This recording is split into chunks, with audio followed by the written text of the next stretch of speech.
What is your vision for Israel? Israelis can learn a lot from the American experience. I love to talk about, for example, the Jeffersonian ideal. Yes. So if we will take the founding fathers of the United States, yes, they had a wonderful ideal for how we need to run states. So the American founders talked about limited government. Second, personal freedom. Freedom is great. Yes. So everyone understands why, for example, freedom of speech is very important. And everybody understands why, for example, freedom of religion is very important. Yes. So, but my emphasis is that economic freedom is no less of importance, yes, for the individual. I would say that the ideal of personal freedom, strong private property, small government, and strong communities, strong families, yes, strong national solidarity, yes, is the best vision that we can offer to young Israelis.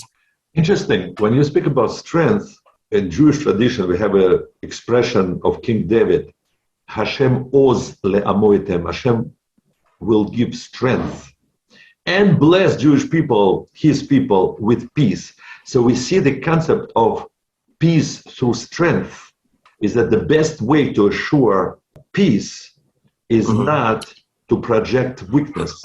As we see now, current American government projects weakness after leaving Afghanistan, and you see what's happening right now with the crisis with Ukraine. A major aspect of the conservative vision is it's not only limited government, but in a sense, a strong government. But what I mean by strong government is a strong military, a strong defense force that could protect the Jewish homeland. So I think that conservatives are very realist. We reject utopian solutions.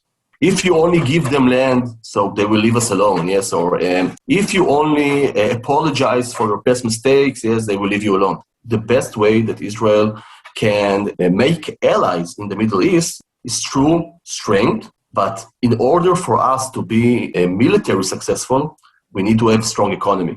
We need human capital, the Jewish brain, that will make us prosperous economically, technology, a modern army, be very strong, and then some of the Arab nations will want to have business with us. So we see actually it's happening. As we see the Avraham Accords, Accords, we see that is in reality. And you know what, once Natan Sharansky came to America, I interviewed him on my TV program. And I asked him a question. I said, Natan, he at the time was, I believe, Vice Prime Minister of Israel. And I said to him, Yitzhak Rabin was a great warrior of Israeli army, Prime Minister of the country. How did they make such a huge mistake of Oslo agreements? Like, what do you understand? Yitzhak Rabin and Shimon Peres, and how did they do this? And so he said, you know, they really believed in the other side. They really believed that Arafat means peace. So this is what you said, that the conservative movement doesn't think like wishfully. It's not wishful thinking. Yes. It's not wishful thinking. No. It's very realist. We have a very pessimistic view of human nature. Okay? It's a very important aspect. I mean, people can be great. People can be generous. People can be awesome. But it's only happening under very special circumstances of strong solidarity and strong community ties. It also reminds me, I think, another professor, Kahneman, who was a Nobel Prize winner.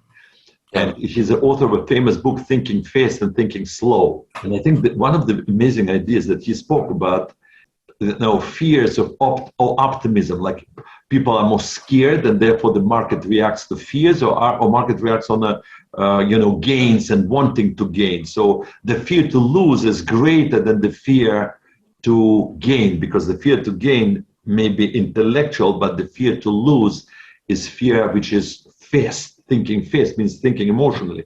Yeah. One of the ideas he thinks, but nevertheless, that we wish for the good.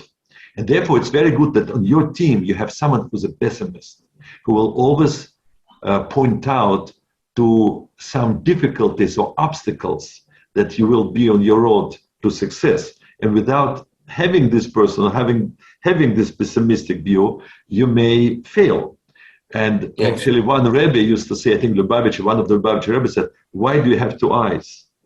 because with one you see something good in others, and with the other eye you need to see something bad to improve in yourself. Very nice. And I can add to that. I think that many conservatives understand that we will not get another chance. I mean, if we will screw this time up, okay, there will not be a third homeland. I mean, it's now or never. So yeah, so it's very important. It's very, very important. Actually, many American Jews, many of my friends say exactly the same words. My last question to you: Russian Jews that came from basically socialist country, are they aiding to the your conservative thinking? Do you think that an asset, or the Russian Jews need to be also very much educated and understanding capitalism? First of all, that the Russian integration in Israel, it's a wonderful success story. I mean, if you look of the different people that came from different countries, everybody looks at the Russians, yes, as a major success, yes, of people who fully integrated in the Israeli economy and politics and the civil society. So really, it's great. The added value of the Russian immigrants is immense. I mean, I cannot imagine how would Israel would look like without the I think it's million Russians who came to Israel. So this is the first point. The second point that I will add is that I think that many of the people who came from Russia have a really healthy conservative instinct because they knew the other options, yes, that were not very sympathetic. So yes, I think that the sons and daughters of the immigrants to Israel are potential conservative leaders in Israel. I will be happy to teach them and talk with them. Wonderful. So you're actually doing it already today. And you're an amazing educator, and we want to continue hearing from you. That was something that I would say in Hebrew, hikirut. How to say it in English? Hikirut. That was today. I wanted introduction. It was introduction. We really wanted to know you as a person, you about your patience, you about how you see the Jewish state. So I want to thank you so much from bottom of my heart for this amazing interview, and we're looking forward to work with you and learn from you a lot. So thank you so much. It was a pleasure. All the best to you. All the best. Thank you very much. Bye-bye. Bye-bye. Thank you. Shalom. Bye.